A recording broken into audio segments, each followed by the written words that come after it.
Sitting here with Lecrae, bro. Appreciate you. I've been a big fan ever since I can remember. Ever since a little kid, I was listening to your music. I remember my dad put me on. Ever since I was like 5 to 7. So to be sitting here with you now, talking about that's crazy. Everything is gonna be cool, man. That's crazy. Man, so first off, I just wanna ask you, like, so you in the celebrity spotlight, you in the rap culture, I'm in the NBA. Mm-hmm. How do you stay grounded, and how do you not let, whether that's social media followers, people treating like you a god at your concerts, whatever it is, how do you stay grounded and just be like a regular guy with everything going on? Yeah, that's a good question. I think part of it is like making sure I keep some of the people I came up with in my circle, you know what I mean? Like people who are not impressed with any, it's like they're not impressed with me. They're like, man, I know you. What are you talking about? Like, you know what I mean? It takes sometimes take your friends a little time to breathe the air that you're breathing. You know what I mean? It's kind of like, what is going on? But they still see you as yourself. So I try to keep those people around me. Two, I just always remember that nobody wakes up humble, man. You don't wake up humble. You wake up every day and you gotta chase humility. You gotta go after it. You don't wake up like, man, I feel humble today, boy. I'm just, you wake up like, I'm the man out here. You know what I mean? So you have to go pursue humility and be reminded that. And plus, it's a balance for real, like, especially with me, and I know it's the same over there, like, when you're trying to be the best, and you still trying to stay humble, it's like you got to have almost like a healthy ego. And that's a balance you got to, I get on the court, and it's sometimes hard to think, like, humility when my ego want to tell me, like, no, I'm better than every single person on the floor, you know what I'm saying? So, in your industry, it's so counter Jesus, and you obviously are, you don't consider yourself a Christian rapper per se, but you follow Jesus. And how in your industry do you do that and not like lose yourself or not kind of adapt to the people you're around? How do you stay following Jesus? And what do you have to like put parameters around you? What do you do? Yeah, everybody. It's funny we was talking about this, but it's like I think everybody is a werewolf. You know what I mean? Like everybody got a full moon, and when that moon comes out, you're gonna turn into an animal. You got to know what your full moon is. So let's say, you have an addictive personality, and if you get to drinking, you're gonna end up wilding out and going too far. So obviously your full moon is alcohol. So it's kind of like if you around it, you might spaz. So it's like either A, don't put yourself in positions where you're going to be around it, or B, have somebody with you who knows how you get down and knows when you're around it that it could take you down the wrong path. And so it's just always trying to be like that. I mean, obviously as a Christian, I believe that I have a power within me to a supernatural power to keep me and hold me down and keep me from making bad decisions, but I'm still a human. So, part of it is knowing your own struggles, your own vices, and then two, counting the cost. That's what I feel like a lot of people don't do. They don't count the cost. Like, you could ruin a movement over a moment. Right. You know what I'm saying? And that just happens all the time. You got a whole movement going on, and then one moment, and it's over. And it's like, man, it's not worth it. You know what I mean? Nah, that's facts. I think for me, it's like you just said, is it an investment or is it taken away from what I'm trying to do? Yeah. But like you said, like every human get in certain moods where it's like, if you don't have certain parameters in place, you're gonna do something messed up. So for me, it's like, I know, like, over time, making the same mistakes, going through the same cycles, I know my vices now at this point. So it's like, I know what I got to stay away from. Like, part of the reason I'm not on social media is because I know, like, for me, when I'm feeling down about whatever, a game or whatever, I'll run to social media, run to that attention, whether that's women attention or just the approval of others, you know what I'm saying, to give me that boost. And, like, that wasn't really something I was trying to do. So, like, for me, it's just something I had to take out of my life. And I'll go back, like, after a while, I'll get off of it, get back on it, and it's cool for a little bit, but then, like it creep back in. Creep it back up. And to me, social media has, like, a lot to do with the problems in this world, and it's tough because, like, it can be a positive thing. For sure. But, like, the like you said, is it an investment for me? Like, I know myself. It's just one of my downfalls. You know what I'm saying? A lot of people's, man. Like, this social media it's rough because, you know what I mean, it's kind of like this false sense of identity for a lot of folks, myself included. You know what I mean? So you got to fight against that all the time. I definitely know what you mean. Yeah, for sure. And yeah, going off of identity, I was telling her before we talked, your song "Identity" and your Rebel album. Yeah. One of my favorite songs. You talk about. You go back. Nah. Your Rebel album. That's my favorite album you ever dropped. And that song, you just talk about, how you try not to find your identity in the things, or your career, your house, your success, whatever it is. You try to find your identity in God. But that's so much easier said than done, especially like when you in the career, or you in like these moments. It's hard not to find your identity. Like for me, I know it is. Like when I have a bad game and I see how just down I get, I know I'm not really finding my identity in God. It's a lot of times finding it through basketball, and it's hard because that's all I do all day. But how do you think practically you can find your identity in God? Practically, a lot of it, comes down to spending time with God. You know what I'm saying? Because the more time you spend with somebody, the more their perspective informs you. You know what I mean? Like you feel closer to them, more connected to them. So the less time I spend with God, and when I say spending time with God, it's just being still, being quiet, prayer, read my Bible, whatever that looks like. The less time I spend with him, the easier it is for me to believe lies. The more time you spend with truth, the harder it is to believe lies. You know what I mean? So it's like when I'm spending more time with God, then it's harder to believe the lies. It's easier to believe, oh yeah, this is where my purpose is. This is where my worth is. This is, and for me, some little things that I do, like I take a dry erase marker sometimes and I'll write like verses on my mirror. So when I wake up in the morning, I see it and I'm reminded, you know what I mean? Of just like, all right, I'm God's workmanship created for things he planned. So it's like, all right, this is where my identity lies. Because like you said, everybody's on your head. People been on my head for years about every little thing. And it weighs on you. People treat you like a product instead of a person. And you have to remember, like, you know what, man? I'm not who they say I am. I'm who God says I am. Yeah. And just reminding myself of that. Yeah, no, that's big time because but like you just was saying, it's about the input you put in. Like I know me, and I know like a lot of people. It's really hard to will yourself to be a good person, like to will yourself to grow every day. Like it's like, but the more you can fill yourself up with good stuff, the more you can spend time in the Word, spend time around good people, have good conversations. That's the only way it'll overflow out of you. And like for so long for me, like I was just trying to like will myself to make the right decisions and will myself not to do certain things. But that, like as a Christian, that make it like your life is like kind of like you always guilty because you're not gonna be perfect. And when you're just trying to will yourself to be better, then you trip. Then it's like then you just back down in the dumps. You know what I'm saying?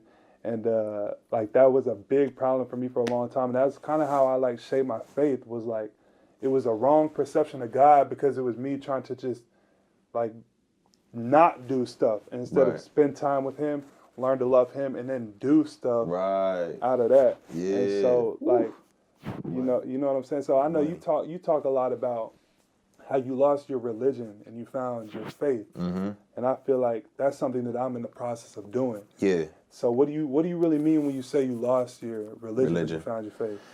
Yeah, like religion, like you said, is when you are following rules in order to be accepted by God and accepted by people.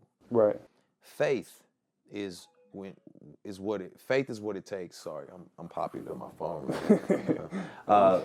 No, faith is when you have to believe that there's nothing you could do to make God love you more or make God love you less. The work has already been done. And so, like, I think about it like this. It's like I went on a cruise one time, my first cruise I ever went on. And before I got on the cruise, I was excited. I was like, man, we're going to be on this cruise for 5 days. And then I started thinking to myself, all right, I got to pack for this 5 days on this boat in the middle of the water.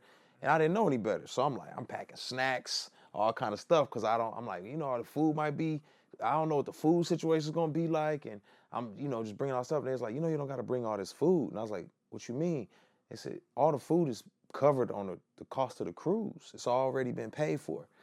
And And I think that's how we treat our faith, is we try to like add all this extra stuff to it instead of realizing, no, the price has been paid.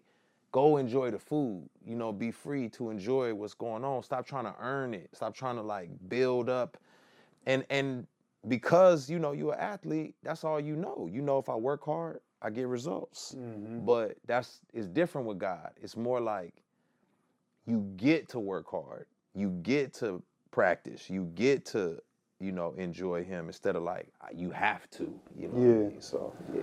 For sure. I feel like, too, like Christians, that makes a lot of Christians, like, from the outside looking in, I feel like people really think Christians could be the most miserable people because they're not living in freedom. It's like they're in chains, but they're trying to do good, but they're not necessarily doing good. So it makes this perception like Christians is just like always feeling guilty, always down. You know what I'm saying? And honestly, that could be the truth. And I think that's why the Bible is say like it's better to be hot or cold, either be all the way in the world doing everything the world do and be guilt free, or like be all the way for Jesus. But I don't think by all the way for Jesus that means that don't do anything wrong. It just means like my dad brought up a quote the other day. He just said like it was a quote somewhere. It say love God and then do what you want. But like really love God, and that's going to change what you want to do. You know what I'm saying? Big facts. So big facts. Everything else fit. When you start with that, everything else after that, it makes sense. You know, love God, love your neighbor, and do whatever else you want. Because if you loving God, you're not gonna do stupid stuff that's stupid and harmful to you. You know what I'm saying? You're gonna do things that are helpful. Right. How you think the message in your music has changed as you've kind of come to this reality? Like early on in your faith, you know, you talk about like you was probably more like me in the beginning. Yeah. And now it's more you've come to this realization. You just dropped this Restoration album. You talk about that. Yeah. How do you think that has changed through your music? Like what was you really talking about early on? Yeah. And now what are you more trying to focus on? I think early on, man, you know, I was real self-righteous. Just real like, look at how I move. Look how I do this. I don't do that. I don't do this. I don't do that. I don't do this. I don't drink. I don't smoke. I don't do, you know, it's all about what I didn't do. Look at me. You know what I mean? Look at how I'm trying to follow God. And even though I was trying to encourage people to push and to fight, you know, to be what God created them to be, I think what I didn't understand is that I was more devoted to my devotion than how devoted God was to me. You know what I mean? Right. So now I'm not so much like telling people to get like me. I'm telling people, look, I understand it's hard. I understand it is tough, but you got to keep going, keep taking steps. God is going to be with you in that whole process. Instead of like trying to will yourself to do it, like you were saying, it's leaning on God to be able to get you through. Because that's the other thing I don't want. When you have that culture of like, get like me, when I'm making them type of songs, people love it, but then when they mess up, they don't want to come around you because they feel like, oh, y'all gonna look down on me. I can't be around them. But when you write from the standpoint of like, hey, you know, there's mercy, there's goodness, and there's another way to live. And if you fail, it's okay. Get back up because there's another opportunity for you to keep, you know, restoration is available to you. And that's what I always want people to understand is like, you know, God is always available for your restoration. If you really want to change, he's here, no matter how bad it has been in the past. You know what I mean? So I think that's how the music has changed. Because I made a lot of mistakes too. When you make some mistakes, then it's like, all right, yeah. You know what I mean? Like, all right. That's a fact. Yeah. Yeah, that's a fact. How do you relate to people when you in this world of like living in the rap world? You got a lot of friends who's living probably like way different than you. How do you relate to them to a point so that you can be an influence to them, but also stand out? So like, I know, you know, some pastors or some people that want to reach certain people that are living way different, so they kind of gotta like blend in a little bit, but still differ from them. How do you do that? You know what's funny, man? It's people make it rocket science sometimes. I think what folks don't understand is people will respect you for being yourself. You know what I mean? People think like, you know, everybody got like a vegan friend, and it's like, they vegan. It doesn't mean you're not gonna hang with them no more. It's like you just know when y'all go out, it's like, oh yeah, they ain't gonna eat no burger. They might got Impossible Burgers though, bro. If you want to get an Impossible Burger or something like that, it's just. Yeah. But they're not hiding the fact that they vegan. They just, this is what they about, and this is how they move and they function. And I think that's where my freedom was found. Is I'm gonna be myself. I'll be around you. Oh man, my bad, I'm smoking. Smoke. I'm not going to. You know what I mean? Like, and I'm not gonna judge you. I'm not gonna condemn you for what you're doing, because at the end of the day, I'm not here to point out all the little things that you're doing wrong. I'm here to be a picture of how good and loving God is. You know what I'm saying? And how my relationship with him has made some things better in my life. Right. A different look at peace and joy. So that's really, I'm just there to be a light in those dark places. So when I'm around folks, man, I just try to be real. I don't try to be holier than thou. I don't try to do any of that stuff. I was in the studio with, lots of rappers that people would be like, what you doing hanging out with these folks? But that's why they love me. It's because I don't mind being around them. Right. You know what I mean? You think early on, like with that, you had to be careful about how much time you spent early on in your walk with God, because you got to really be like, Jesus hung with the sinners, but it's because his faith was so strong. But early on, like in someone's faith walk, they might got to be careful being around those dark places, because it might bring them down. You think you evolved to that spot where nothing can shake you no more? Yeah. Or you think it was always like that? Nah. I had to, you grow there. You grow into that space. Like early on, I made a lot of mistakes because I thought, like you said, I was invincible. Like, oh, I can do this. Yeah. The thing is like, it's like somebody saying, man, they see you on the court and they're like, I could do that. They watching you. They don't know how many hours of practice you put in. They don't know how many shots you get up when nobody's looking. They don't know how many plays you're memorizing. They don't know all of that. So a lot of times people like, oh yeah, I could go to the BET Awards. I'd be straight, or I could go hang with these people. And it's like, you don't know how much, meditation and prayer I done put in, how much studying of my word I done put in, how much barriers and boundaries I put around myself in order to be able to walk in these spaces and places. Right. Because if you don't, then yeah, of course you're gonna fall.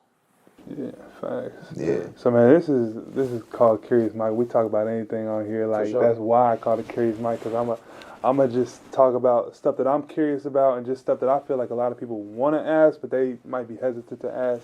So, like with the drinking and the smoking, like I remember I hit you up a while ago, and I was just wondering, like, is this a sin? Because God put it on the earth, so like, as long as I'm not addicted to it and I'm moderate in it, and I remember asking you, like, what do you think of it? Or like even drinking.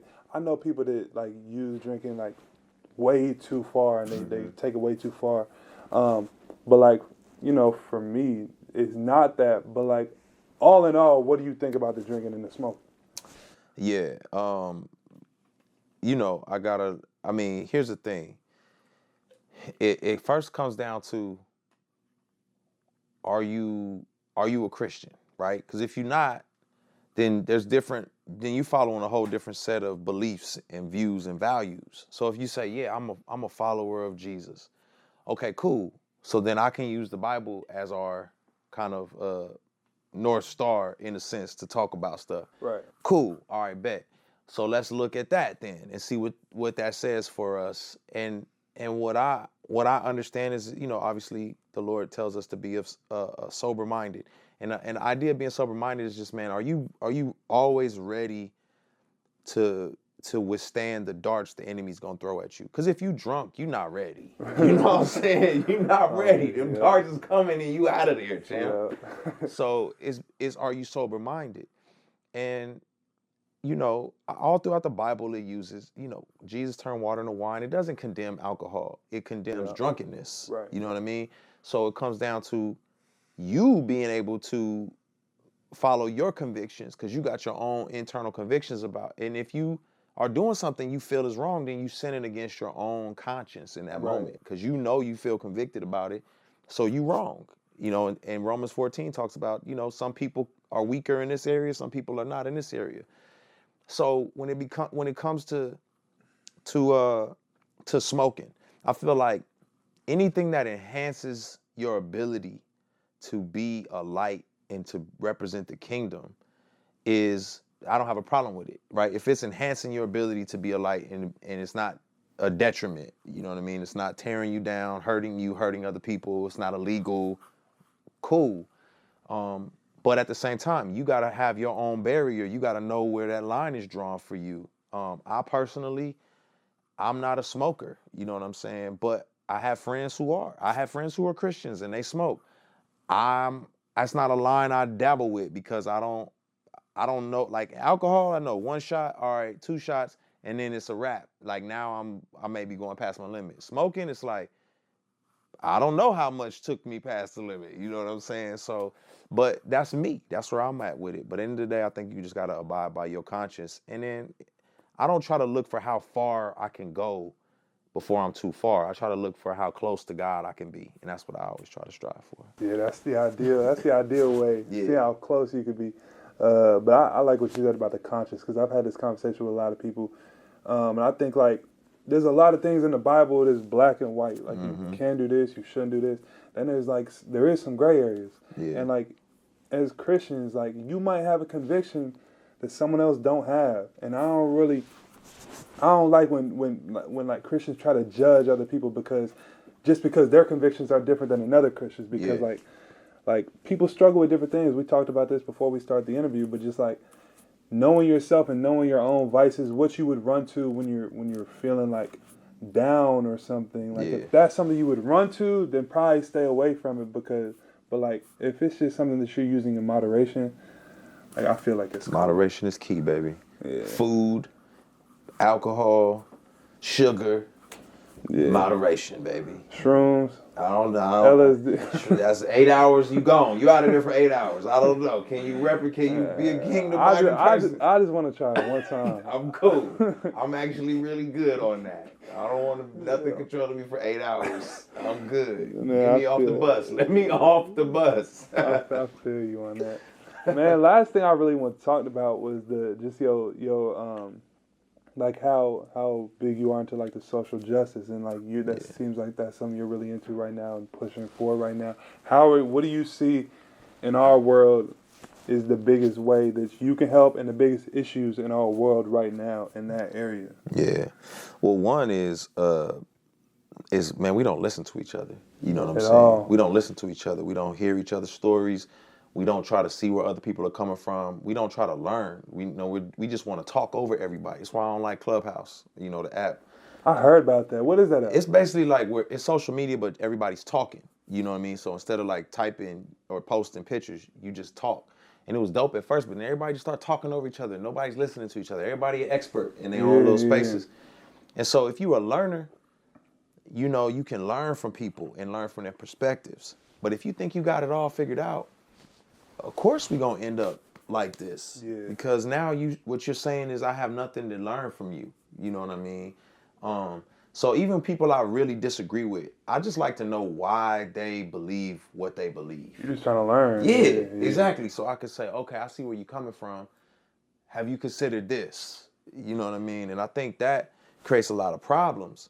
And so, when we don't listen to each other, we're not learning from each other, and we're not learning what different issues are and different problems. And when you on the top, you know what I mean? Like, when you don't need people, and when I say need, like if I'm making money, I live in a nice neighborhood, whatever. Yeah.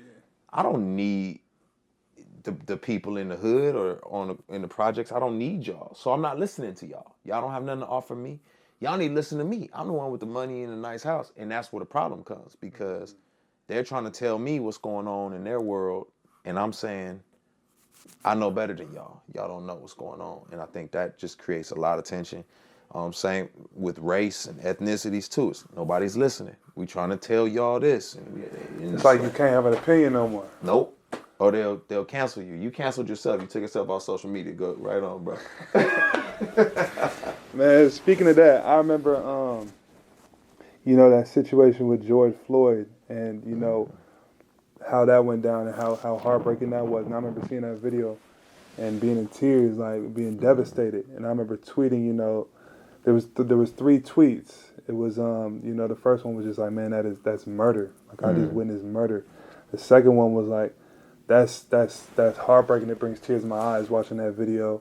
Something else. And then the third one was like, because when you see stuff like that, you go to the barber shop or wherever where there's a lot of black people and then they're all talking about that. Like, it can cause black people, when you see stuff like that, to have a hatred towards white people in a way. And like, that was, when I see stuff like that, that's kind of what starts to creep into your head, no matter how hard you try not for it to.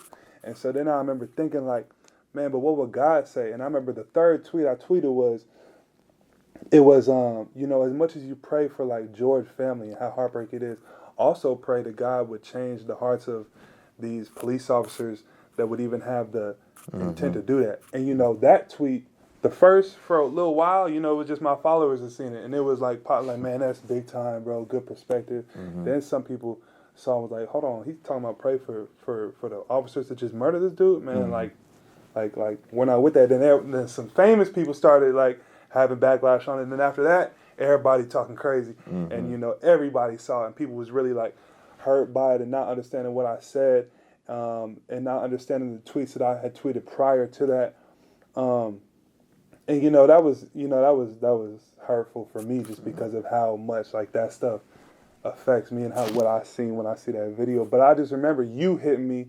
Do you kind of remember like what your thoughts was in that situation, what you was thinking? Some of it. I remember saying, there's a few things that come to mind. One is just like, man, it was the timing. Right. You know what I'm saying? It was just the timing, and everyone's grieving George Floyd's death. And sometimes truth isn't received when it's received in a time where people aren't prepared to receive that. You know what I'm saying? And so it's kind of like, if your mom or dad or, cousin got locked up and you're sad about it, but they really committed the crime, and someone's like, yeah, well, that's... You're not trying to hear none of that. It's like, they locked up, so it was more of the timing. And then, obviously,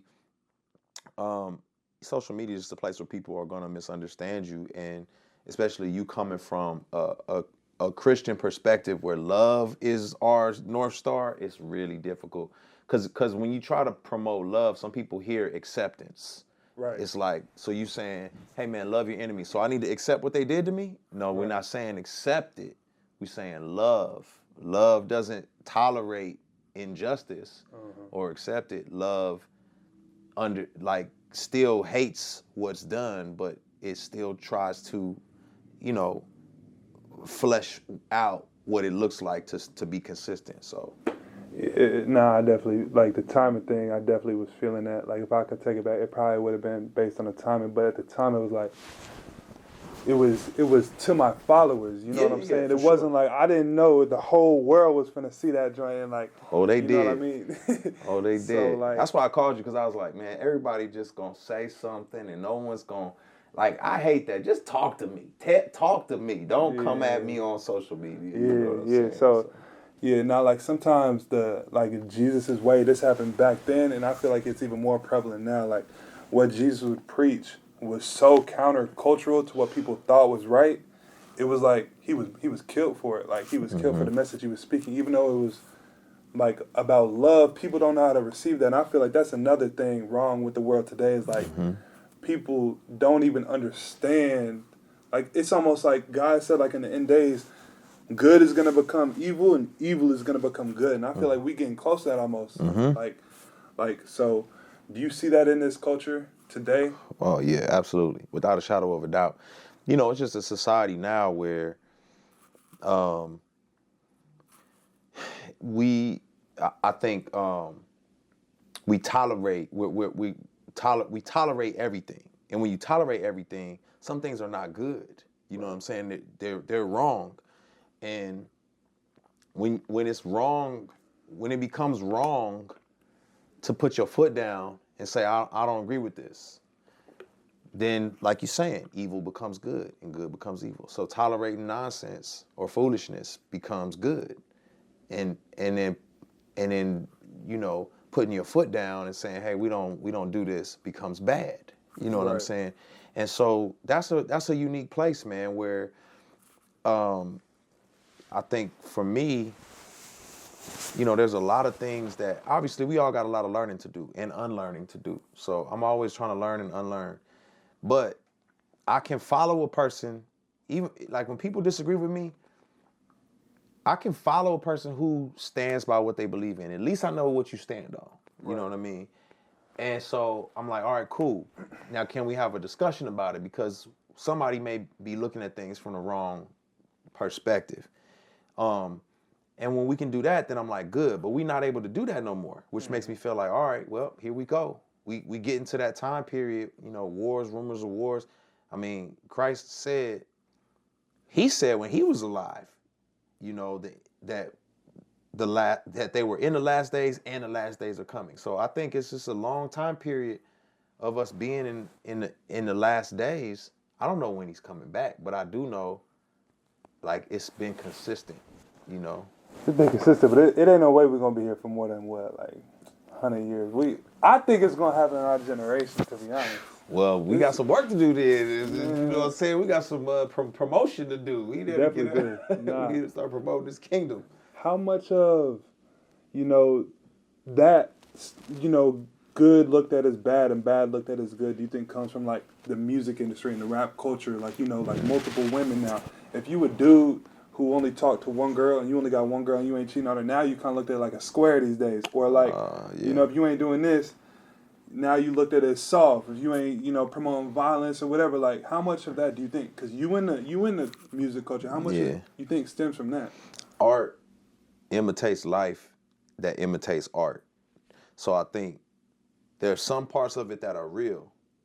But then when people learn, if I rap about this, I make money, so I'm going to rap about it a lot. Mm-hmm. And then the world says, I need to imitate what I just saw more. You know what I mean? And so I think some of it is real. And then music talks about what's real, but then when music does it, it glorifies it, and then people really start imitate. Exactly. You know what I mean? So I think that's really what happens, and I see it all the time where, even like myself, people just see something and they want that. Like for me being a Christian and then breaking all these barriers and you doing BET and you winning the Grammy, first rapper to do all this stuff. A lot of young Christians who rap saw that, and that's what they went after. Just the awards and the limelight and the fame and stuff, and not the heart that went behind it. So you saw it all happen and you was like, I need to be a part of it. I need to do this. And I think that's what happens a lot of times too. It's like some kid who never thought about being a gang member, never thought about none of that stuff, is listening to some Chicago drill dudes and they like, that's what I'm on. And it's like, and plus, it's way harder to make it the way you made it than it is to rap about what everybody else rapping about. I feel like way harder, bro. I'll be jealous. I'm not gonna lie to you. I'm jealous. I've been telling people like you're so lyrically like genius. If you was a secular artist, you would be all the way up there. Like, bro, it's so easy to get in the studio and freestyle about anything. Yeah. Oh my gosh, I could go for hours. I could make 50 million songs, but to have to all right, I'm gonna say this and I'm gonna think through this. It's work, man. Is there any pressure that come with like when people think of Christian rap, which you don't really like being put in the Christian rap category, but is it pressure being like the dude, like you like when they think of that, they think of Lecrae. Yeah. Like, is it pressure to come with that? It's pressure at first, and then you own it. At first it's pressure, then you own it, and it becomes, this is what I do. You know what I mean? So it just becomes, this is what I do. So let me make sure y'all get a good representation of this. You know what I mean? Because it's what I do. Same with you. It's like being on a court. It's like, is it pressure being at the highest level of basketball? And it's like, sure. But then it's like, man, I've been doing it, so long. I done played so many games. Yeah. This is what I do now. You ain't nervous no more. You said that in your music. You said, I've been doing this so long. I don't get nervous. Yeah, that's facts. Man, I got one last question for you. Why you choose Jesus? Was there ever a period in time where you wanted to explore your faith? Yeah. I went through this probably a year and a half, 2 years ago, where I didn't know what I believed. I didn't know what I wanted to believe. Why you chose Jesus instead of anyone else. I'm definitely like a thinker, and I remember studying world religions, you know, before I was like, I'm landing my plane on the Christian faith. And I've had rocky roads and doubts and all that type of stuff in the journey, but really what solidified it for me was, as I looked at the world's religions, and I mean, you can go through them all, right? Which I did. I went through all the ones that I knew about anyway. When you talk to people, and I have good friends who believe, who are Buddhists, who are Muslim, who are agnostic. I got some Rastafarian friends. When you talk to them all and you say, man, how do I get to God? How do I get to him? Mm-hmm. You know, all of them will tell you there's something you got to do. Yeah. There's something you got to do. You know, you got to do this and then do this and then do this. Or you got to do this. Performance. Exactly. You got to perform. And I said, man, that's just hard. You know, who knows? No one knows. Everyone's dying like this. You know what I mean? Like, yeah. I hope I get there. And Jesus is the only one that said, all you got to do is trust me. Yeah. I performed already. So every other faith, you got to reach up to try to get to God. But Christ reaches down and pulls you up to God. And I was like, I'm done. Because I know I'll never be perfect. Man, enough. You know how messed up you are, right? That's what it was for me, too. Like, I know how jacked up I am. So if every other religion you got to perform and do enough to make it, Christianity the only one where it's like, nah, someone came and saved you. That's the one I'm rocking with. I'm rocking with it. And Christianity has almost become now, like we talked about this earlier, but it's almost become, in this day and age, a little performance-based. Yeah. You know what I'm saying? But real Christianity, I mean, it's yeah. You know, it's just about faith and believing. And not that weirdo stuff you see on TV, okay? Not that weirdo stuff. Like, we talking authentic. Sometimes I just be saying I'm a believer. I don't even want to say I'm a Christian because I know people like, oh, you're like them. I'm a believer. Oh my gosh. I'm a believer. You know what I'm saying? This day and age, so many people just talk about God too. They don't even mention what God. They say they believe in God. That's true. Or I feel like a big movement these days too is, you know, the new age type of religion where you're kind of like almost your own God. Like you're trying to become your own giving best the self. Universe all the credit. Yeah, it's like, and that's, I ain't gonna lie, that's what I had dabbled in it a little bit. Like I was going to the crystal store, get my little crystals. I heard they was going like whatever, like that's and that too. It's like, why like make yourself your own God? Like that's what trying to will yourself to be better. Hey man, I think God puts all those things here for us to enjoy, and they're useful in their own ways. Yeah. You know what I mean? But I agree with as far as, you know, like meditation or yoga, all those things can be beneficial, but when it becomes God, then we in trouble. I think even like you said, even astrology or something. There might really be some truth to them zodiac signs or like a story told in the stars or whatever, but then when that becomes like your basis for like living in faith, that's when it becomes dangerous. Right. I agree with you 100%. Yes, indeed. Man, well, I appreciate you. This has been dope. We talked about a lot of stuff, and I appreciate you, my guy. My guy. All right, respect. This episode was sponsored by Lemon Perfect.